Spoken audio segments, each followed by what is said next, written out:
Assalamualaikum warahmatullahi wabarakatuh. Berikut ini adalah bantahan sekaligus penjelasan untuk orang-orang yang menolak ayat Allah yang berbunyi bahwa Allah bersemayam di atas arsy. Yuk kita simak. Contoh lain Pak, takwil yang batil. Allah berfirman, Ar-Rahmanu 'alal 'arsy istawa. Allah beristiwa di atas arsy. Allah beristiwa di atas arsy. Apa kata mereka? Istiwa itu dalam bahasa Arab ada 6 makna. Mana yang dimaksud dari istiwa tersebut? Kata mereka, tidak mungkin secara akal Allah beristiwa di atas arsy. Sebab kalau Allah beristiwa di atas arsy berarti Allah butuh arsy, Allah butuh tempat. Mustahil. Lihat, mereka tolak dengan apa? Akal. Akhirnya apa? Maka ayat ini harus ditakwil. Yang dimaksud istiwa di sini artinya menguasai. Maka kita Ahlussunnah membantah. Apa bantahannya? Betul, istiwa itu ada 6 makna. Kalau istiwa doang, istawa, yastawi, itu ada 6 makna. Tapi kalau istawa setelahnya ala, maknanya hanya 1. Itu ala wartafa, tinggi. Sedangkan dalam ayat ini istawanya dengan ala. Ar-Rahman alal arsyis tawa. Sehingga maknanya hanya 1. Allah tinggi di atas arash. Cuma masalahnya Pak, mereka menolak keyakinan ini hanya karena akal. Menurut akal mereka nggak mungkin Allah di atas arash. Karena kalau Allah di atas arash berarti Allah butuh arash. Kita katakan ini konsekuensi yang batil. Karena keberadaan Allah di atas arash tidak sama dengan makhluk. Sebagaimana Allah mendengar, makhluk mendengar, apakah berarti sama mendengarnya Allah dengan mendengarnya makhluk? Tidak. Demikian pula istiwanya Allah tidak sama dengan istiwanya makhluk. Kalau makhluk istiwa di atas sesuatu, makhluk butuh kepada tempat itu. Sedangkan Allah tidak. Makanya tidak ada konsekuensi seperti itu Pak. Lihat Pak, ini takwil yang batil namanya Pak. Mereka harus mentakwil kata istawa ala di situ dengan menguasai. Jadi artinya apa? Ar-Rahman menguasai arash. Kita katakan secara bahasa Arab itu batil karena istawa di situ setelahnya ala, maknanya hanya 1 sudah, ala wartafa. Yang kedua, arash itu dari awal sudah Allah kuasai. Apa maknanya Allah mengabarkan kepada hambanya Allah menguasai arash? Sebutkan dalam ayat Allah yang telah menciptakan langit dan bumi dalam 6 hari, kemudian menguasai arash dengan makna seperti itu ya. Kemudian menguasai arash. Berarti sebelum menciptakan langit dan bumi itu arash siapa yang menguasai? Sehingga harus dikatakan kemudian setelah menciptakan langit dan bumi menguasai arash. Kalau Allah sudah menguasai sebelum menciptakan langit dan bumi, tidak perlu kita sebutkan lagi. Sudah ma'ruf ya akhwal Islam. Bukan seperti itu gaya bahasa Al-Quran. Gaya bahasa Al-Quran itu sangat tinggi sekali. Dan itu bertentangan dengan balaghatul Quran. Yang mengatakan Allah di atas arash siapa? Allah. Apakah kalau Allah yang mengatakan di atas arash, salah kita mengatakan Allah di atas arash? Sementara yang mengatakan Allah di atas arash itu Allah itu sendiri. Malakum kaifa tahkumun? Ada apa dengan kalian? Membuat patokan hukum yang aneh. Saya katakan sesuai dengan yang Allah katakan, saya salah. Lalu apa yang benar?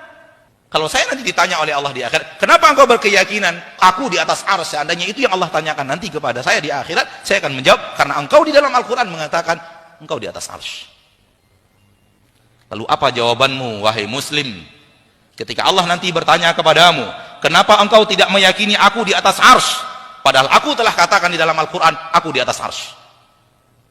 Coba siapkan jawaban dari sekarang. Cari jawaban yang bisa menyelamatkan anda di akhirat. Ya akhi, bagaimana anda tidak mau meyakini sesuatu yang Allah nyatakan tentang dirinya? Apakah anda lebih tahu tentang Allah dibanding Allah itu sendiri?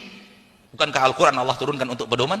Bukankah Allah menurunkan Al-Quran untuk diikuti? Bukankah akidah yang Allah nyatakan di dalam Al-Quran harus dijadikan akidah dan keyakinan? Oleh karena itu, melangkahlah dengan Al-Quran. Al-Quran menyatakan, nyatakan seperti yang ada di dalam Al-Quran. Al-Quran tidak menyatakan, jangan mencoba-coba menyatakan sesuatu yang tidak dinyatakan di dalam Al-Quran. Ini akidah yang benar. Begini cara bermuamalah yang benar. Begini cara mengambil ilmu yang benar dari Al-Quran. Allah mengatakan Allah di atas arsy. Namun Allah tidak mengatakan di dalam Al-Quran Allah membutuhkan arsy. Dari mana Anda punya keyakinan? Kalau kita keyakini Allah di atas arsy, berarti Allah butuh arsy. Di mana Allah mengatakan itu di dalam Al-Quran? Di mana kami menyatakan akidah yang seperti ini? Di dalam kajian-kajian kami. Tolong cari. Anda bertemu saya menyatakannya, potong leher saya. Kalau ada saya menyatakan Allah di atas arsy, Allah butuh arsy. Kalimat yang terakhir. Kalau bertemu saya mengucapkannya di dalam kajian, saya datang kepada Anda untuk penggal leher. Karena itu tidak pernah saya yakini seumur hidup. Bahkan saya meyakini Allah di atas arsy, arsy butuh Allah. Bukan Allah yang butuh arsy. Kalau Anda tidak berani menyatakan seperti yang Allah nyatakan di dalam Al-Quran, kemana Anda akan mencari keselamatan di akhirat? Baik. Pahamlah kita terlalu cerdas. Sehingga kecerdasannya membuat dia sesat. Kenapa terlalu cerdas? Karena rumus ilmu Allah dia pakai rumus ilmu manusia. Letak kekeliruannya ada di sini. Dia berbicara sesuatu tentang Allah, rumus yang dia pakai rumus manusia. Raja di atas singgasana. Arsy itu artinya singgasana. Raja di atas singgasana, sedang enak-enak duduk, singgasananya diangkat, jatuh rajanya. Seperti juga dengan Allah. Allah di atas arsy-nya, ketika singgasananya dibuang, Allah akan jatuh. Gitu. Itu rumus manusia untuk manusia, rumus makhluk untuk makhluk. Anda sudah berbicara Rabbul makhluk, pencipta makhluk. Maka jangan pakai rumus manusia untuk bicara Allah. Itu pintu kesesatan besar. Ketika Anda bicara Allah, pakai rumus manusia. Terakhir, wahai orang-orang yang ingin berakidah dengan baik dan benar, jangan coba-coba yakini sesuatu tak ada di dalam Al-Quran, tak ada di dalam hadis. Jangan coba-coba yakini. Kalau Anda ingin selamat akidah Anda, cukuplah yakini apa yang ada di dalam Al-Quran, apa yang ada di dalam hadis. Kalau Anda tambahkan, Anda sesat. Cukup kan apa yang Allah katakan, itulah akidah saya. Apa yang Allah nyatakan, itulah akidah saya. Apa yang dinyatakan oleh Nabi, itulah yang saya yakini. Saya tambahkan setengah saja, setengah itulah sesatnya. Saya tambahkan 5.000 tambahan, 5.000 itu sesatnya. Karena tidak ada di dalam Al-Quran dan tidak ada di dalam hadis. Yakini masalah gaib. Kita tidak bisa lihat dengan mata kita, tidak bisa pegang dengan tangan kita. Kita hanya menyerah dengan berita yang datang. Dan berita yang datang itu di dua tempat, Al-Quran satu, hadis satu. Maka cukupkan akidah Anda dengan apa yang ada di dalam Al-Quran, dinyatakan di dalam Al-Quran, dan apa yang ada di dalam hadis dan dinyatakan di dalam hadis. Cukup itu akidah saya. Tak tambah sedikit pun. 0,00001% pun tak akan saya tambahkan. Itu akidah yang benar. Karena akidah berasal dari ilmu gaib. Dan ilmu gaib tidak bisa kita deteksi dengan panca indera kita, sehingga kita bisa menyatakan sesuatu yang tidak dinyatakan. Makna arsy ala wartafa, di atas arsy.